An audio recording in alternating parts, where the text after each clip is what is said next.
Wow, what a start to 2026. I mean, cinematically, of course, the rest of it is pretty f***ed. To say 28 years later the Bone Temple is refreshing would be incorrect because, frankly, for the last 12 months or more, we've been in the throes of some diabolically good horror cinema. So this isn't so much refreshing as it is a pure continuation of that pattern. And speaking of continuations, this is an honest-to-God continuation of Danny Boyle's 28 Years Later, beginning on the same day that we end that film on, with Spike, who I'll have more to say about later on, being initiated into a roving band of Satanists called the Jimmies, led by an instantly iconic Sir Lord Jimmy Crystal, played by Jack O'Connell, in a really stunning performance. The zombies, or infected, I think we can call them zombies now, in this film, are pushed to the background in favor of the human horror of Satanism, the human evil of influence and theology.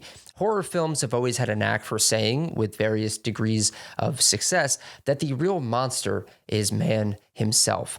I think the Bone Temple does a great job at humanizing a deranged leader of deranged sycophants, offering him charm and a backstory that's plausible enough for us to understand his perspective.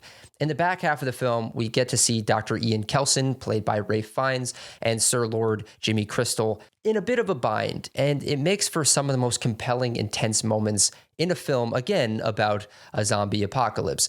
A battle of wits between an atheist doctor and a Satanist dressed like Jimmy Savile is perfect fodder for dissecting the essence of God's absence from the world and of the purpose that God or belief serves intelligent creatures such as human beings. Now, this decision to make the film set in a zombie apocalypse and really only have like 2 or 3 scenes that feature zombies heavily is one that I'm still currently wrestling with.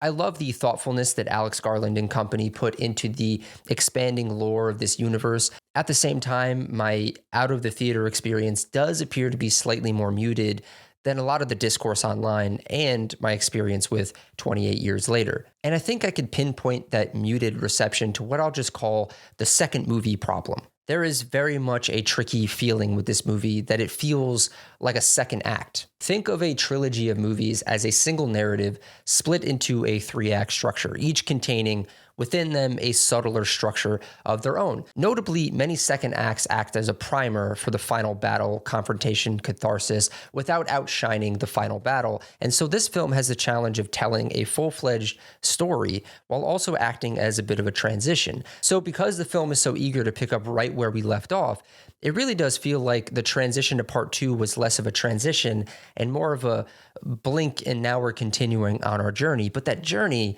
remains pretty, how do I put this, inert and pretty stationary. I mean, let's be honest, this film takes place in maybe 3 locations: the Bone Temple, the woods, and a small house village where the pregnant lady lives. We go from the large scale of 28 Years Later to taking a slight step closer and backward in Bone Temple, and that slight step backward did give me pause. It'd be like if in The Two Towers, Frodo and Sam were like, actually, can we go back to the Prancing Pony real quick? I feel like there was more to do there. There's just this lingering sense of Bone Temple feeling like an inhale before an exhale that hasn't actually arrived yet, which understandably is exactly what you want out of the second act of a film. And perhaps this is a second movie problem that becomes less of a problem when Act 3 eventually becomes available. Because in telling a smaller story, almost like a side quest in a video game, we do get more expansions of the lore and propulsion of a grand narrative, the virus, and what can be done about it. There's a fairly interesting parallel between the infected, particularly Samson, and the fingers of Sir Lord Jimmy Crystal, particularly Jimmy Inc. The concept of deep-rooted humanity lingering beneath the monster is pretty elegantly handled here, and without spoiling it, everything involving Ralph Fiennes and Samson was an absolute delight to watch unfold. Ralph Fiennes is phenomenal in this yet again. You didn't need me to tell you that. His character introduced in part 1 could have easily been written off as the regular old wise old timer who hasn't succumbed to the crushing weight of the wasteland that we see pretty often in these types of stories. His calm demeanor and soft approach is such a welcome reprieve from the killing and the bloodshed.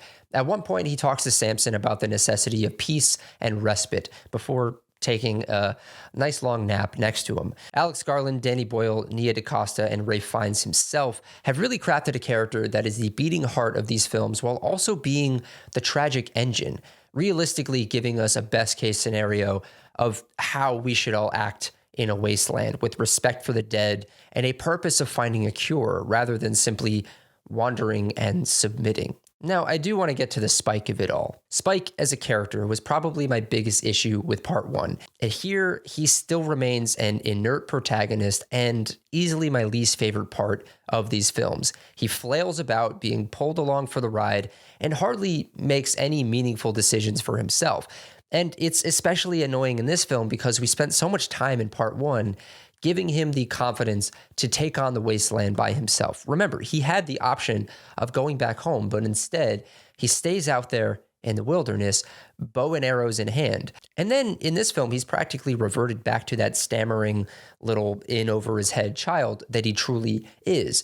I'm still trying to make heads or tails of the decision to portray this character this way. He lacks a personality beyond scared little boy. And when he does finally make a decision to do something in this film, a little too late, I might add, it comes off as an anticlimax instead of the triumph or exhale that it should. It feels less like a dweeb overcoming a bully and more like, I don't know, just a whimper, in my opinion. In general, following the hooting and hollering and riveting set piece like the one that we see, and I'm not going to spoil it here, but Iron Maiden fans rejoice, with the final confrontation like the one that we get, was a bit of a head scratcher because it seemed to lack the choreography and visual flair that I think that it needed for me. Essentially, what I'm saying is that I think Sir Lord Jimmy Crystal gets off a little too easy, and I'll just leave it at that. All in all, the Bone Temple ditches some of the grime of the previous films while maintaining the grit. Nia DaCosta handles the horror in this film with an equal tendency of leaning in, like Samson eating brains or Spike's initiation into the fingers, and pulling back and letting the mind fill in the blanks, like the charity sequence and Samson on the train. It offers a meaningful expansion to the world and sets up another teaser for what's to come, with fewer weirdos in tracksuits this time. And as a movie-going experience, it is difficult to take your eyes off of this film due to the performances, the stakes, the instantly iconic horror villainy of Jimmy Crystal, the occasional violence, and the dope-ass soundtrack featuring Iron Maiden, Duran Duran, and Radiohead, and just enough humor to lighten the load. I pray to the almighty old Nick that we don't have to wait years for the third installment and that it officially gets announced pretty soon, because similar to the Knives Out movies and what Rian Johnson is doing with those, I could happily watch these for decades to come if they're crafted with this much care. Those are just some of my thoughts on 28 Years Later, The Bone Temple, directed by Nia DaCosta, written by Alex Garland, produced by Danny Boyle. Let me know down in the comments what you think of this movie. Do you think that it suffers from the second movie problem like I do? I'd love to hear from all of you. And then when you're done with that, don't forget to like this video, hit the subscribe button, and hit the bell to be notified when new videos pop up on this very channel. 2026 is going to be a big year where I'm going to be reviewing as many movies as I possibly can. And I've got some other stuff in the works as well. When you're done doing all that stuff, don't forget to follow me over on Letterboxd so you can see what I'm watching when I'm watching it. Then go check out my podcast where you yourself can be a guest. Yes, that's right. You can head down to the email down below, send an email saying, hey, I'm interested in being on your show, and we will work on making that happen. But anyway, that's going to do it for me. Check out 28 Years Later, The Bone Temple, and form your own opinion, and I will see you all next time.